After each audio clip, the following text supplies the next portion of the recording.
This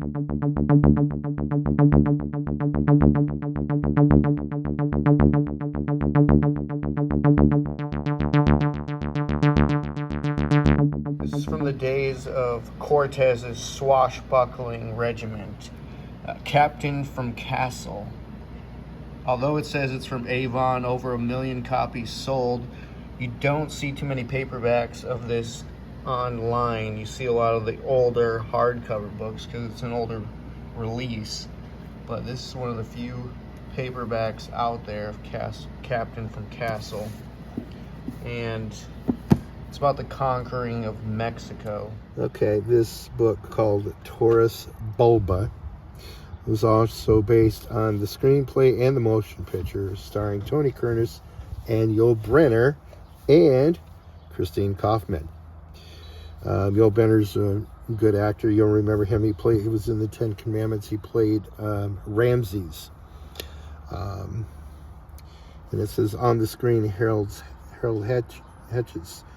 Taurus Bulba is the unforgettable story of a young Cossack soldier and the exquisite daughter of a Polish governor whose love transcended the bloody combat between their people. This is actually pretty cool, and it was action-packed too. Look at that.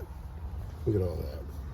That's like all that fighting. Yeah, I haven't seen the movie, so this is the novelization of it. It looks like it's from the 50s, huh? Yeah. 1962 is the copyright. 1962 is the first printing of November. Nice.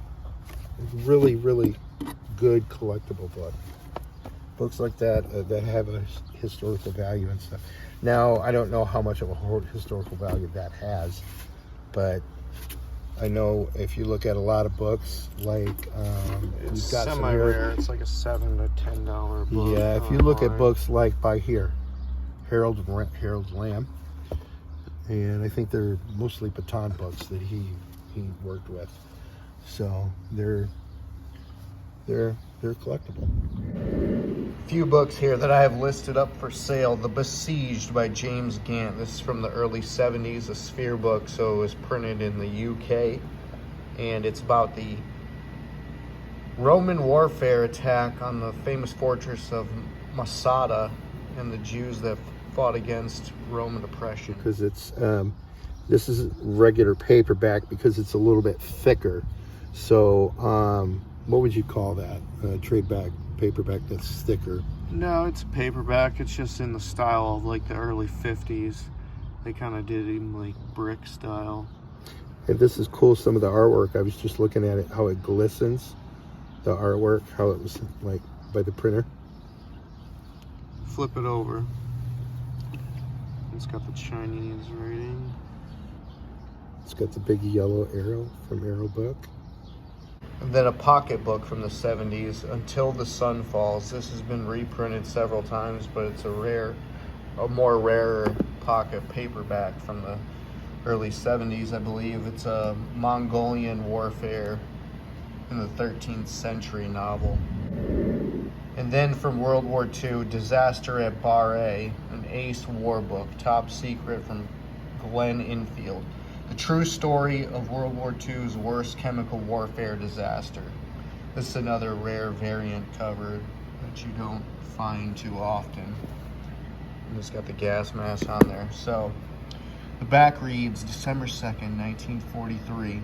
100 tons of mustard gas arrived secretly in the harbor of Bari, Italy, ready for retaliatory action by the Americans in case the Germans began to use chemical warfare. That night, the Luftwaffe struck. The ship with the mustard gas was hit. The gas spewed out over the harbor and town. There were no survivors. No one knew the gas was there. Here's the true story of how secrecy, accident, blunders, and the mischances of war combined to produce an American disaster that was hushed up for years, resulting in the death of thousands and the imperilment of the entire war effort in Italy. One of my all-time favorites when I was a kid, I used to watch the black and white and color TV series Zorro. And this book by Dell Books is called The Mark of Zorro, when he would take his sword and leave his Z and leave his mark.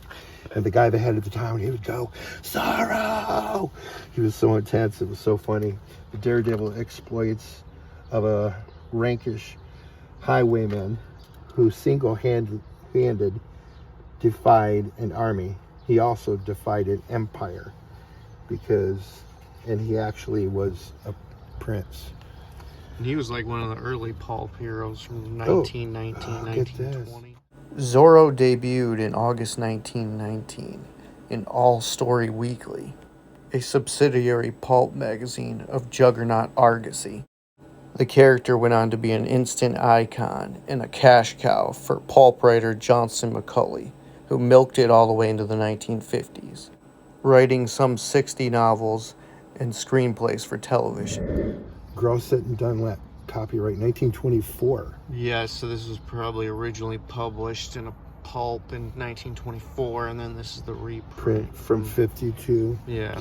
Which is really good. And there's the mark of Zorro. He would do it with a sword all the time. So, you know, this book is... Never read any of that fiction yet. I'm just... Actually, he was... The stories about him are fiction, but him as a person, who he was, and what he did was true. How so? It's kind of like Robin Hood. Huh? Based kind of like the kind of same... But this is like the Mexican story of Is he Robin Mexican Hood. Or Spanish? I think he's Spanish, to be honest. It would make more sense. Yeah. So he was the prince of a king that died, and the guy that was the head of the officers, the general, was kind of against him. And so the reason why he would secretly do all this was to make things right for his people. And his people became to love Zorro.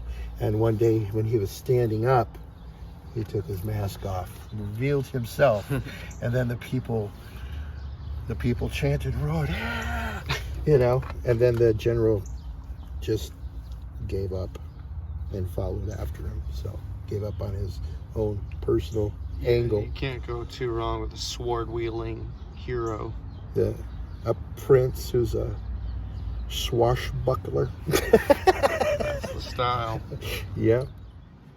All right, Elmid, what do we got? Well, we got an old vintage book here, ruined by somebody who put a sticker on it. But it is the volume, library, biography, geography, science, fine arts, dictionary, mathematics. It's like a teaching book for teachers from way back then.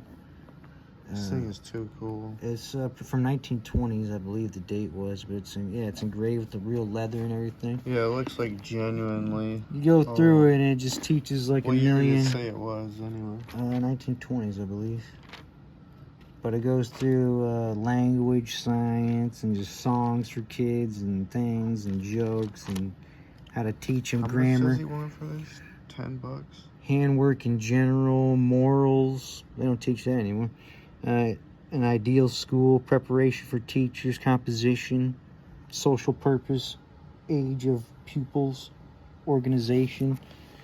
It's the teaching of president's department. Statue of Liberty was unveiled 1886. This thing is it's like concise. It's pretty comprehensive. It's very in depth. Like farming talks about different. It kind of gives it to you in tidbits. Yeah, it's all about different things in industry. It just goes into like deep things of like teaching about a little bit of everything. You even got an atlas in here.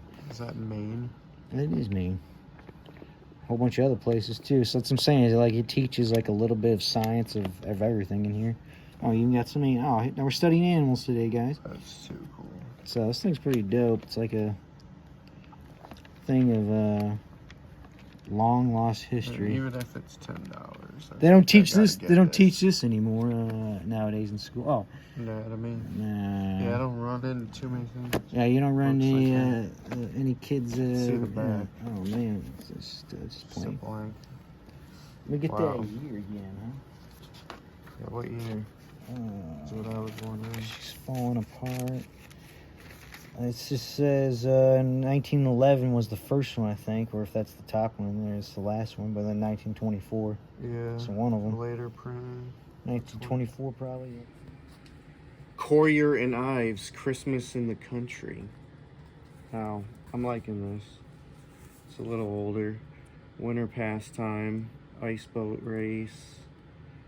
A lot of that Norman Rockwell type of 1800s, turn of the century type of artwork. Christmas Snow that they go through in North America.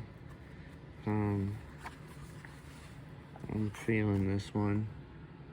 I love these old Christmas postcard type of imagery come Christmas time.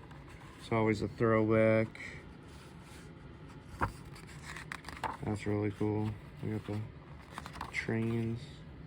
Are those quails or doves? Quail, I think. Yeah, I think so too, because they're a little heftier. And the snowy evergreen. Pretty cool. Probably 70s, I'm thinking, or 80s.